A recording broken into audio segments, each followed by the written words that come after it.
Hello friends, তোমরা আমার আগের সব ভিডিও দেখলে বুঝতে পারবে যে আমি একটাও কানের পরিনি, মানে কান ফোড়ানো থাকলে তো আমি কানের পরবো।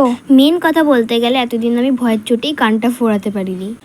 সো আমার মনে অনেক দিন ধরেই বলছিল যে কানটা ফুরিয়ে নিতে, নয়তো নাকি আমাকে দেখতে প্রচণ্ড বাজে লাগছে।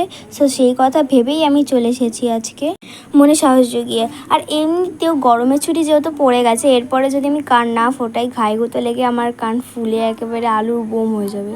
সো গরমের ছুটি পড়েছে, অনেক দিনই হয়েছে, আর এক সপ্তাহ বাকি গরমের ছুটি শেষ হতে। আর এখন আমি এখানে এসেছি কান ফোড়াতে, মানে ফাইনালি একটু সাহস তো হয়েছে, আমার একটু কান ফোড়ানোর সাহসটা হয়েছে। সর্বপ্রথমে একটা স্প্রে দিয়ে আমার কানটাকে ওয়াশ করে নেওয়া হলো।